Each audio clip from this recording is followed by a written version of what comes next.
जय शिवराय मित्रांनो राज्यातील शेतकरी कर्जमाफीच्या संदर्भातील एक अतिशय महत्वाचा आणि मोठा असा अपडेट आहे मित्रांनो। राज्य शासनाच्या माध्यमातून एक अतिशय महत्वाचा असा निर्णय आज 22 जून 2026 रोजी घेतलेला आहे। मित्रांनो यापूर्वी सुद्धा आपण अपडेट घेतलेले की सध्या सुरू असलेल्या पावसाळी अधिवेशनामध्ये पुरवणी मागण्याद्वारे या शेतकरी कर्जमाफी योजनेसाठी 25,520 कोटी रुपयाची मागणी करण्यात आलेली आहे। त्याच्या संदर्भातील पुरवणी मागण्या सादर करण्यात आलेल्या आहेत आणि अखेर हीच रक्कम पात्र झालेल्या शेतकऱ्यांच्या खात्यामध्ये वितरित करण्यासाठी शासनाच्या माध्यमातून एक मोठं पाऊल उचलण्यात आलेले आहे।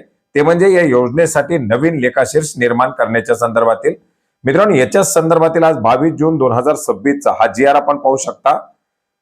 पुण्यश्लोक अहिल्यादेवी होळकर शेतकरी कर्जमुक्ती योजना ही योजना जाहीर करण्यात आलेली आहे आणि या योजनेच्या अंतर्गत राज्यातील सर्व पात्र शेतकऱ्यांच्या बँक खात्यात थेट लाभाची रक्कम महाआयटी या संस्थेमार्फत ऑनलाईन पद्धतीने डीबीटी द्वारे हस्तांतरित करण्यात येणार आहे आणि याच्यासाठी आवश्यक असलेल्या लेखाशीर्षासाठी मंजुरी देण्यात आलेली आहे। मित्रांनो याच्यासाठी नवीन लेखाशीर्ष तयार करण्यात आलेले आहे। याच्यामुळे जी काही रक्कम आता शासनाच्या माध्यमातून उपलब्ध करून दिली जाईल ती रक्कम या लेखाशीर्षाच्या माध्यमातून पात्र झालेल्या लाभार्थ्यांच्या खात्यामध्ये क्रेडिट केली जाणार आहे। मित्रांनो कर्ज खाते नील करण्याची अर्थात 2 लाख रुपयापर्यंत शेतकऱ्यांचं कर्ज माफ करण्याची प्रक्रिया ही पहिल्या टप्प्यामध्ये पार पाडली जाणार आहे आणि याच्यासाठी आवश्यक असलेला निधी आता या लेखाशीर्षाच्या माध्यमातून बँकांना वितरित केला जाणार आहे।